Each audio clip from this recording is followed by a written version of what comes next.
Shalom, shalom, je vous salue dans le précieux et glorieux nom de notre Seigneur Jésus-Christ. Bienvenue cet après-midi depuis cette chaîne de télévision KMT, que je vous salue chaleureusement, toute l'équipe de KMT et vous tous, amis de Christ à ta porte et de la chaîne KMT. Que la grâce et la paix du Seigneur soient avec vous de la part de notre Seigneur Jésus-Christ. Nous sommes au 15e jour de cette année 2025, donc la moitié de ce mois de janvier 2025, ce premier mois de l'année qui est le mois qui nous introduit dans cette année, le mois de Alpha, le mois du commencement. Donc, les résolutions ou les choix que nous faisons de ce mois déterminera également le reste de notre année 2025. C'est pourquoi je profite encore à nous souhaiter une merveilleuse année 2025 à vous tous, habitants de la Martinique et les îles voisines. Que la paix et la grâce du Seigneur Jésus-Christ soient avec nous tous. Nous allons commencer ce moment par un court moment de prière et ensuite nous allons rentrer dans la pensée que le Seigneur a pour nous dans cette année 2025 pour nous permettre à pouvoir vaincre les situations, les réalités que nous connaîtrons dans cette année, car chaque année a ses réalités, a ses épreuves, chaque année a ses défis.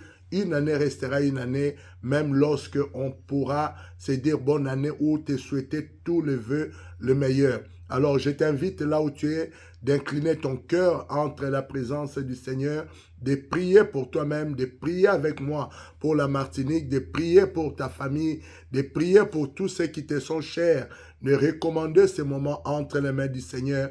Prions le Seigneur. Seigneur, je viens élever ton Saint-Nom et te rendre grâce, reconnaissant de ta bonté et de ta fidélité. Je viens élever ta grandeur dans cette émission Christ à ta porte, dans ce 15e jour de ce mois de janvier 2025.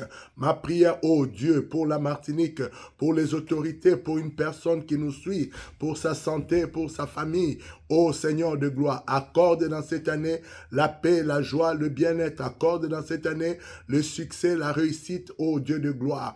Je prie pour une personne qui est malade en ce moment, que la guérison divine le touche. Je prie pour une personne qui traverse des moments difficiles dans ce début d'année, que tu lui accordes la paix, que tu accordes la solution en toutes choses au nom puissant de Jésus-Christ. Je viens élever ton Saint-Nom sur tout le territoire de la Martinique, élever ton Saint-Nom dans la maison de chaque personne qui nous écoute cet après-midi. Que le nom de Jésus-Christ soit une tour forte, un lieu de refuge. Merci Seigneur Saint-Esprit de nous conduire dans toute ta sagesse dans ce moment, de nous parler, de nous révéler les choses cachées, car il est écrit, les choses cachées sont à Dieu, le révéler pour nous et nos enfants. Et tu as dit, invoquez-moi, je vous répondrai et je vous montrerai de grandes choses, des choses que vous ne connaissez pas. Nous voulons entendre ces grandes choses. Nous voulons les vivre et nous voulons, Seigneur de gloire, dans cette année célébrer et rendre encore louange et gloire à ton nom, au nom puissant de Jésus-Christ. À toi soit la gloire, l'honneur et la puissance, dans le nom de Jésus-Christ que j'ai prié. Amen. Shalom encore, je vous salue dans cette nouvelle année 2025. Que la paix, la grâce du Seigneur soit avec vous. Et Dieu m'a mis à cœur de nous encourager comment vaincre l'adversité dans cette année 2025. Comment tu peux vaincre? Écoutez, monsieur, écoutez, madame, une année restera une année. Peut-être tu es croyant, peut-être tu n'es pas croyant, peut-être tu me suis par hasard, mais j'aimerais te dire ceci. Le monde restera le monde. Les réalités que nous voyons dans le monde, nous allons continuer à les voir, les maladies, les souffrances, les épreuves, mais tu as la possibilité de vaincre toutes ces situations. Dans les Écritures, la Bible nous dit que si Dieu est pour nous, qui sera contre nous? Dans les livres de Romains 8, le verset 31, il dit, si Dieu est pour nous, qui sera contre nous? Donc cela veut dire, il y aura des situations qui viendront, mais nous avons la possibilité de pouvoir les vaincre. Il dit à Josué, dans Josué 1, le verset 5, il dit, nul ne tiendra devant toi tant que tu vivras, car je serai avec toi. Donc cela veut dire qu'il y a des situations qui viendront, il y a des défis qui viendront, mais Dieu nous promet que nous pouvons nous en sortir, quelles que soient les situations. Alors, tout dépend de l'attitude que j'ai face à une situation, tout dépend comment j'agis face à une situation qui me donnera la victoire ou la défaite selon comment je vais me positionner. Quand une situation arrive, une maladie, une épreuve autour de moi, je perds mon travail ou peut-être les difficultés familiales, des conflits dans ma famille, dans ma maison, tout dépend de l'attitude que je prends face à cette situation. C'est ce qui détermine souvent ce que nous avons comme faiblesse.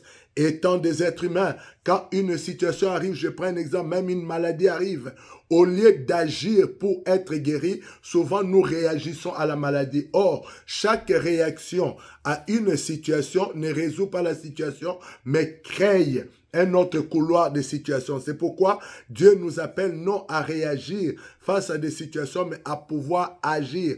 Peu importe les défis, peu importe les situations qui se présentent devant toi, de ne pas réagir selon cette situation, mais de pouvoir agir pour tenir et accomplir ce pourquoi tu as été où cette situation est arrivée dans ta vie. Beaucoup d'entre nous, nous traversons des fois des situations difficiles et nous attribuons cela au diable, nous attribuons au méchant, nous attribuons aux mauvaises personnes, mais il y a des épreuves qui viennent dans ta vie, c'est Dieu qui les permet pour te qualifier. Il a dit dans le livre de Jacques 1, au verset 2, dit que l'épreuve de ta foi produit la patience, mais il faut que la patience accomplisse parfaitement son œuvre afin que tu sois irréprochable en rien. Et cela nous demande quoi? Avoir le discernement pour savoir si cette situation m'arrive, vient de Dieu ou peut-être ça vient du diable. Parce qu'il y a des situations que nous lions le diable alors que c'est Dieu lui-même qui l'a permis. Je prends l'exemple. Dans les Écritures, on nous montre Anne,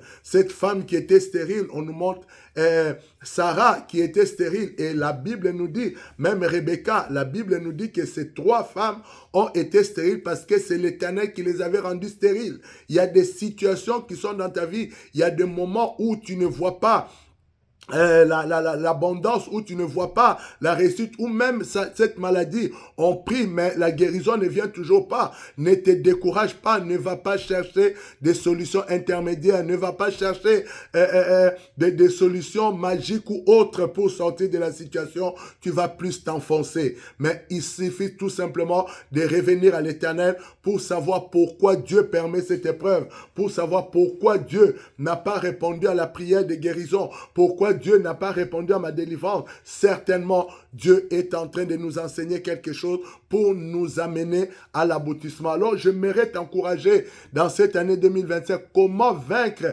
l'adversité, comment vaincre les situations qui s'élèveront contre toi dans cette année 2025 ou contre ta maison ou contre ta famille. Par là, je vais prendre un texte dans les Écritures qui se trouve dans le livre de Josué 3, à partir du verset 2, la Bible dit, au bout de 3 jours, les officiers parcoururent le camp et donnèrent cet ordre au peuple. Lorsque vous verrez l'arche de l'alliance de l'Éternel, votre Dieu, portée par les sacrificateurs, les Lévites, vous partirez du lieu où vous êtes et vous vous mettrez en marche après elle.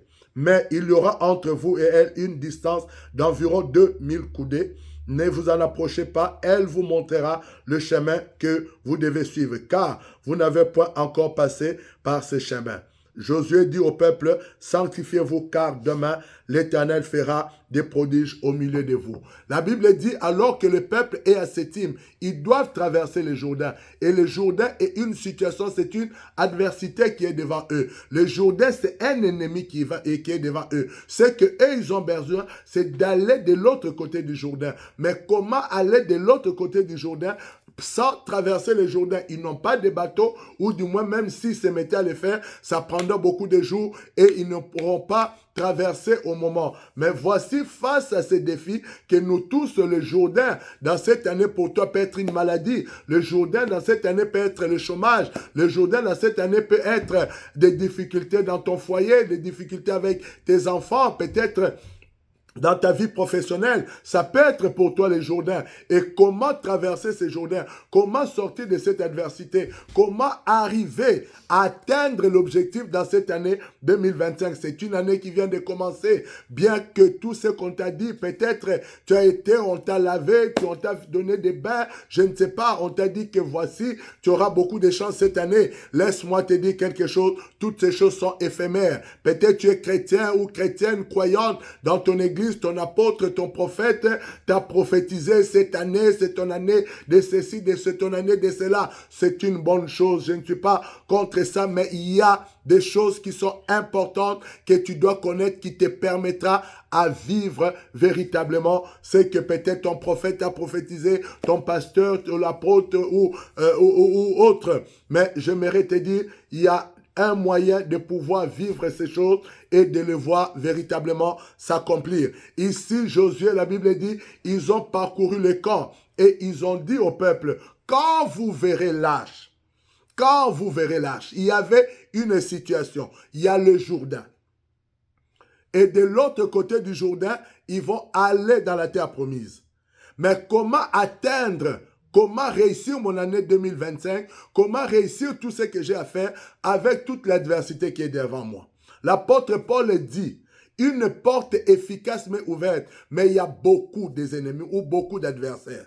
C'est-à-dire 2025, c'est une porte ouverte, une porte efficace dont Dieu espère, souhaite, comme je le disais la dernière fois, souhaite que tu prospères à tous égards et que tu sois en bonne santé comme prospère l'état de ton âme. Mais comment je vais atteindre cette prospérité? Comment je vais arriver à ce que Dieu a dit? Comment je vais atteindre le but de mon année 2025? Ici, Josué dit au peuple, il dit, quand vous verrez l'arche, quand vous verrez l'arche, c'est-à-dire il y a l'arche dont le peuple doit regarder. Il dit quand vous verrez l'arche portée par les sacrificateurs, levez-vous de là où vous êtes et marchez. Marchez derrière cette arche.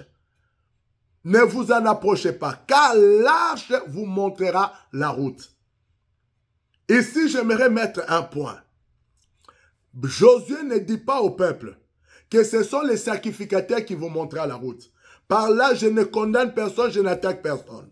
J'aimerais dire à quelqu'un, si tu es encore dans une église dont ton regard est fixé sur ton apôtre, est fixé sur ton pasteur, est fixé sur le prophète, est fixé sur l'évangéliste, tu n'es pas encore prêt à vivre ton miracle. Josué les a dit, pour traverser le Jourdain, les sacrificateurs porteront l'arche. Mais vous devez avoir les yeux fixés sur l'arche, car c'est l'arche qui nous montre le chemin. Quelle est cette arche?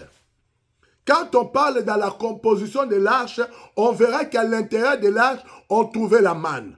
On verra que dans l'intérieur de l'arche, on trouvait les bâtons de Moïse et d'Aaron qui avaient fleuri. Et dans cette même arche, on trouvait la table de l'alliance. Donc, ces choses étaient dans l'arche. Et il dit quoi? Vous devez regarder l'arche, car c'est cette arche de l'alliance qui vous montrera la route. Qui est celui qui va te montrer la route cette année? Qui est celui qui va te montrer la route qui doit t'amener à l'accomplissement, à la guérison, à ton mariage, à la réussite de tes projets? Qui est celui qui doit te montrer la route? Si tu n'as pas les yeux levés sur l'arche, on dit que c'est l'arche qui te montrera la route, car c'est une route que tu n'as jamais empruntée. 2025 est inconnu de nous tous. Nous espérons, nous formons des projets. Proverbe 16 dit, le projet que forme le cœur de l'homme sont droits à ses yeux. Mais c'est l'esprit du Seigneur qui apaise. Recommande tes projets à l'Éternel et tes projets réussiront. Tout le monde a des projets, j'ai des projets, tu as des projets. La Martinique a des projets. Nos autorités en presse ont des projets. Mais l'accomplissement de ces projets dépend sur qui nous regardons. Dépend vers qui nous tournons notre regard.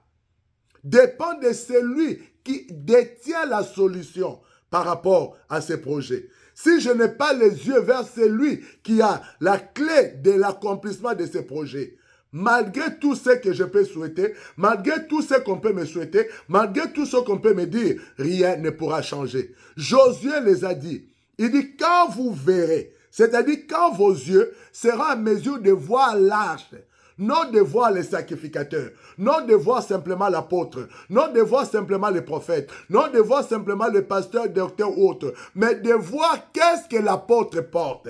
Je ne parle pas ici des vêtements que l'apôtre porte. Je ne parle pas ici de beaux costumes ou de belles robes ou de beaux sacs. Je parle de qu'est-ce qu'il porte. On dit que les sacrificateurs portaient l'arche. Quelle est l'arche pour nous dans ce temps? Comment nous pouvons aujourd'hui voir l'arche?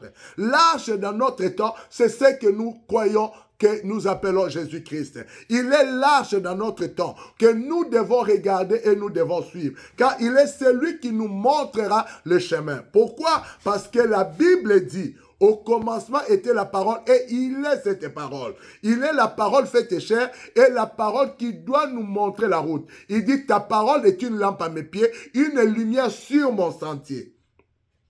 Le tout, ce n'est pas dire que je crois en Jésus. Le tout de regarder en lui. Entre le Jourdain et l'Arche, qu'est-ce qui était plus grand? Le Jourdain était plus vaste et plus imposant que l'Arche. Mais on demande au peuple de regarder à l'Arche. L'Arche n'était pas aussi grand que le Jourdain. Mais l'Arche était capable de frayer un chemin dans le Jourdain. Quand cette année, au lieu de regarder à ta situation, au lieu de regarder à tes difficultés, au lieu de regarder à tes épreuves, au lieu de te lamenter de ce que tu as ou tu n'as pas, lève les yeux sur l'arche, lève les yeux sur Jésus-Christ, fixe ton regard sur lui, dit Hébreux 12 et le verset 2, ayant le regard sur Jésus, le chef et le consommateur de notre foi. La Bible dit dans d'autres temps, dans le livre de Hébreux 1, Dieu nous a parlé. Il a parlé plutôt à nos pères, par des prophètes, mais dans ce temps, il nous parle par le Fils, qu'il a établi héritier de sa maison. Cela veut dire s'il est héritier de la maison et il soutient toutes choses par lui. Il est celui qui détient la clé de l'année 2025. Si tu veux voir ta guérison, si tu veux voir ta réussite, élève maintenant tes yeux. Je ne te dis pas de négliger ton pasteur, de négliger ton apôtre ou ton prophète, non, mais d'élever plutôt tes yeux sur le message qu'il t'apporte. Parce que ce qui te donne la vie, c'est l'arche.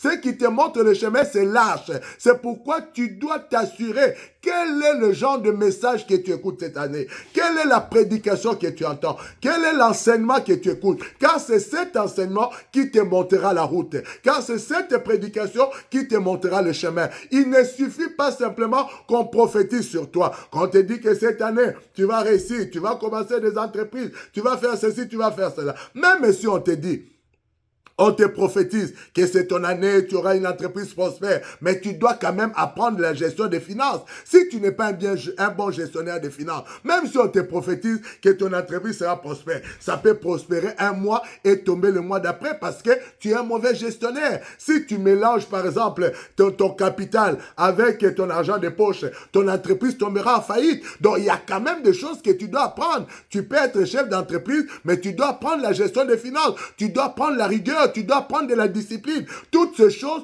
permettront à ce que si ton entreprise prospère et que tu réussisses, si tu veux avoir un mariage prospère, un mariage bien, il ne suffit pas seulement de te marier, mais il suffit aussi d'apprendre comment vivre dans le mariage, d'apprendre à pardonner, d'apprendre de la tolérance, d'apprendre l'humilité.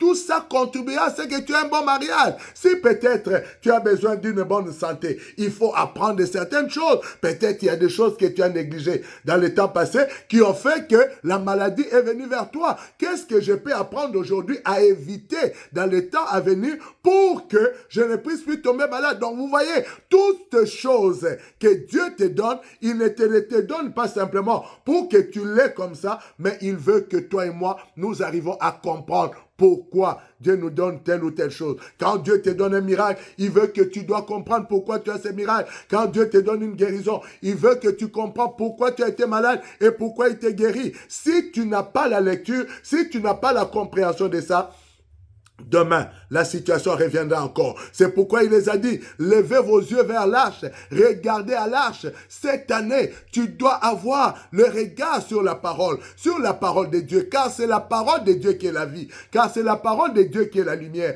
La Bible dit, la révélation de ta parole est claire et donne l'intelligence au simple. Peut-être, toi, tes yeux sont fixés sur l'homme, mais la Bible dit ceci, si tu n'as pas le regard sur Christ, qui est le chef et le consommateur de notre foi. La Bible dit c'est lui qui s'approche de Dieu. Crois que Dieu existe et qu'il est le rémunérateur de celui qui les cherche. Donc quand j'avance, je viens à mon église, mon apôtre est là, mon pasteur est là, mon prophète est là, je me réjouis, je les respecte, je m'incline, mais c'est que je dois plus regarder quel est le message qu'il m'apporte, quelle est la prédication. Est-ce que cette prédication m'amène à Jésus-Christ ou cette prédication m'amène à l'abondance de mon âme? La Bible dit dans le livre de 3 Jean 1, le verset 2, bien-aimé, je souhaite que tu prospères prospères à tous égards et que tu sois en bonne santé comme prospère l'état de ton âme. Dieu a dit quoi? Il faut que ton âme prospère pour que le reste de prospérité soit stable. Or, ton âme prospère en quoi?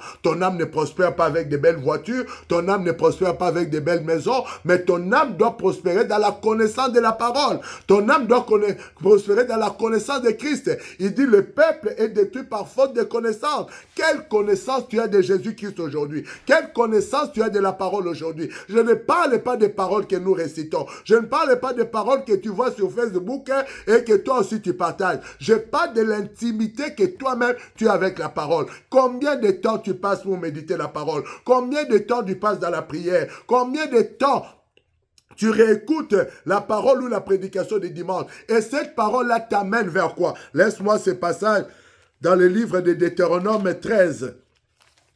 Dans le livre de Deutéronome 13, à partir du premier verset, la Bible nous dit dans Deutéronome 13, à partir du premier verset, les Écritures nous disent ceci.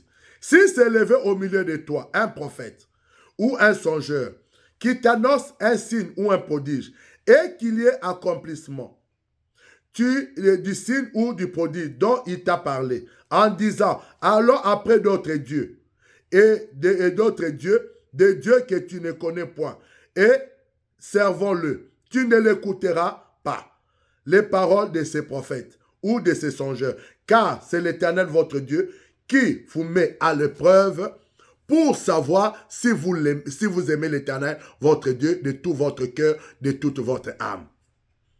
Il dit ceci, quand tout ce que j'entends, même la prophétie qu'on me donne, si cette prophétie ne m'amène pas à Jésus-Christ, il dit tu ne l'écouteras pas. Parce que l'objectif de la prophétie, c'est de ne pas seulement te rassurer que tu auras telle ou telle chose. L'objectif de la prophétie doit t'amener à Jésus-Christ. C'est-à-dire, toute prophétie que je reçois doit d'abord m'orienter vers Jésus-Christ. Non, même quand on me dira que cette prophétie, c'est pour me donner ou telle chose, que je serai guéri. Il faut que cela m'amène à louer Dieu et à lui rendre grâce. C'est pourquoi il dit, si c'est prophète ou c'est songeur, il te donne une parole, même si tu vois l'accomplissement. Mais si cela ne t'amène pas à Jésus, il dit, tu ne l'écouteras pas. Pourquoi? Parce qu'en finalité, tu perdras ce que tu as eu. Donc, il est plus que temps que toi et moi, nous puissions nous positionner sur la chose véritable, qui est nécessaire, sur ce que nous devons être véritablement fixés. Nous avons besoin de la guérison, nous avons besoin de miracles, nous avons besoin de toutes sortes de choses. Mais celui qui donne ces choses, c'est Jésus-Christ. Il faut que la parole que j'écoute me conduise à Jésus-Christ et non me conduise au mariage, et non me conduit aux enfants, non me conduit au travail, non. La parole a pour l'objectif de nous amener à Jésus-Christ. Quand j'écoute la parole, car la Bible dit quoi dans le livre de 2 Pierre 1, le verset 19, nous tenons d'autant plus certain la parole prophétique comme une lampe dans un milieu obscur.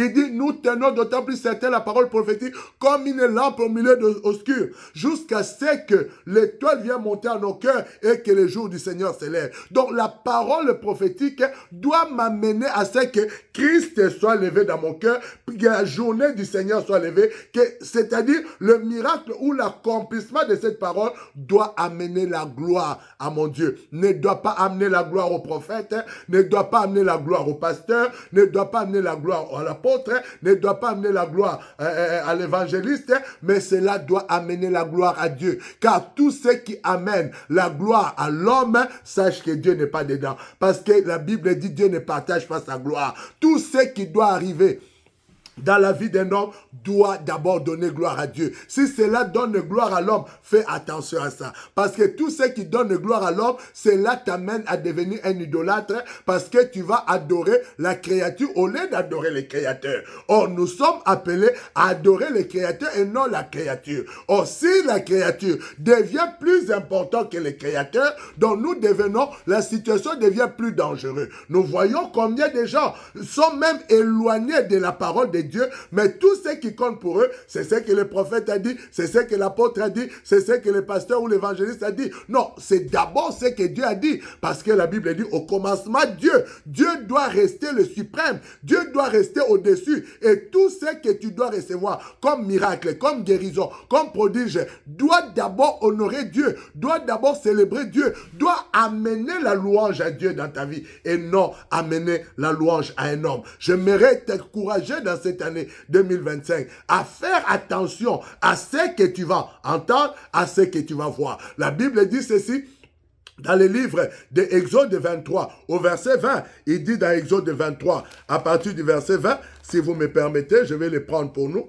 Exode 23, à partir du verset 20, voici ce qu'il est écrit. Et il nous dit ceci. Voici, j'envoie un ange devant toi pour te protéger en chemin et pour te faire arriver au lieu que j'ai préparé. Donc, l'Éternel commence par dire ceci. Voici, j'envoie un ange avec toi dans cette année 2025. Un, pour te protéger. Et pour te conduire là où je t'amène. C'est-à-dire, Dieu a des projets pour toi et moi, comme il a dit dans Jérémie 29, car je connais le projet que j'ai formé pour vous, projet de paix et non de malheur, afin de vous donner un avenir et de l'espérance. Donc, Dieu a des projets pour toi et moi dans cette année. Il dit, mais pour que ces projets réussissent, pour que nous arrivons à tenir ces projets, il envoie son ange avec nous. Il dit, l'ange marche avec nous. Le verset 21. Tiens-toi sur tes gardes en sa présence. Et écoute sa voix. Ne lui résiste point parce qu'il ne pardonnera pas vos péchés. Car mon nom est en lui. Mais si tu écoutes sa voix et si tu fais tout ce que je te dirai, je serai l'ennemi de tes ennemis, l'adversaire de tes adversaires. Voyez, il dit si tu écoutes la voix de Dieu, si tu écoutes ce que Jésus-Christ te dit, si tu écoutes ce que Jésus-Christ te recommande et que tu le mets en pratique, c'est comme ça que Dieu fera de tes ennemis ses ennemis, tes adversaires ses adversaires, et il te protégera tout au long, toi et ta famille, de cette année 2025, juste à t'amener à l'accomplissement de ton année 2025. Donc tu dois cette année faire vraiment attention, monsieur, madame, à ce que tu écoutes. Fais attention à qui tu prêtes l'oreille. Fais attention à qu'est-ce que tu donnes ta vie. Ève a vu le fruit était beau et bon à manger et elle a mangé le mauvais fruit. Pourquoi? Parce qu'elle a entendu une autre voix qui n'était pas la voix du Seigneur. Dans cette année, tu dois discerner quelle est la voix du Seigneur. Tu dois discerner qu'est-ce que Dieu te dit. Et lever tes yeux sur l'arc qui est Jésus-Christ. Que ton regard soit tourné vers lui. Il ne s'agit pas seulement de crier Jésus, Jésus, Jésus. La Bible dit la foi ne vient pas de ce que nous lisons ou de ce que nous crions, mais la foi vient de ce qu'on entend. Et ce qu'on entend vient de la parole de Christ. Si ce que j'entends comme parole, cela n'amène pas Christ dans ma vie, même si je l'attends pendant 20 ans, 30 ans, cela ne changera rien dans ma vie. Car c'est lui qui change la vie d'un homme, c'est Jésus-Christ. Car c'est lui qui change la vie d'une personne, c'est Jésus-Christ. Or, pour qu'il me change, je dois être en mesure de l'écouter. C'est pourquoi il dit ici dans le verset 21, tiens-toi devant sa présence. Garde-toi de ne pas l'écouter, mais prête l'oreille à ce qu'il va dire et mets ça en pratique. Alors, il te protégera, il te conduira, tes ennemis deviendront ses ennemis, tes adversaires deviendront ses adversaires. J'aimerais t'encourager dans cette année, que tu élèves tes yeux vers Jésus-Christ, que tu fixes ton regard vers Jésus-Christ. Ne t'es pas te détourner ni à gauche ni à droite. Écoute les prédications, mais analyse cette parole si cela t'amène au bien de ce monde ou ça t'amène à Jésus-Christ. Parce que toutes les paroles que nous écoutons doivent nous amener d'abord à Dieu et c'est Dieu qui nous donne. La Bible dit, ils ont écouté Jean et ils ont suivi Jésus-Christ. Dans les livres de Jean 3 et Matthieu 3 également. La Bible dit quoi? Ils ont plutôt Matthieu 3. Ils ont écouté Jean et ils ont suivi Jésus. Jean les a dit, voici l'agneau de Dieu qui ôte les péchés du monde. Et ils ont suivi Jésus. Ils ont dit, Rabouni, nous voulons voir où tu habites. Et Jésus les a dit, venez et voir. J'aimerais encourager quelqu'un. Si tu regardes à Jésus-Christ cette année, au lieu de regarder à ta situation, au lieu de regarder aux réalités, si tu écoutes la parole du Seigneur et que cette ta parole t'amène vers lui, tu arriveras. Il a dit, je suis le bon berger et je suis la porte des brebis. C'est lui qui entre par moi, il sortira et il trouvera de pâturage. Laisse que l'Éternel, dans moitié de ce mois de janvier, vient se révéler en toi au travers de sa parole. Vient te donner la lumière là où il y avait l'obscurité. Et vient te donner l'assurance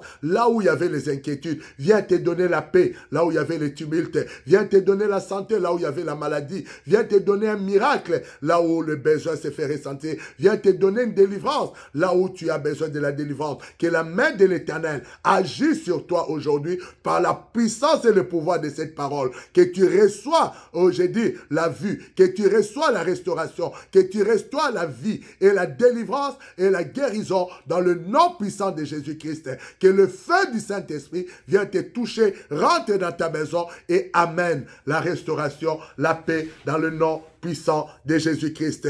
Que l'Éternel vous bénisse. Je ne peux pas te laisser comme ça sans te proposer cette prière avec moi. Répète cette prière avec moi. Père, au nom de Jésus-Christ, je t'ouvre mon cœur. Viens dans ma vie et sois mon Seigneur et mon Sauveur.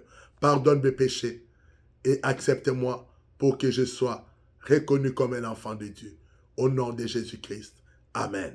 Si tu as fait cette prière, que l'Éternel te bénisse, que l'Éternel vienne te couvrir de sa main puissante et que l'Éternel puisse te faire du bien. Je te donne rendez-vous si tu es dans l'île de la Martinique. Tu peux nous retrouver à la ZAC des Rivières-Roches chaque mardi et chaque vendredi à 19 h dans la famille Amour du Père, à la ZAC des Rivières-Roches, bâtiment F4, et tous les dimanches à partir de 9 h pour un culte de grâce et un culte de gloire. Que le Seigneur vous bénisse.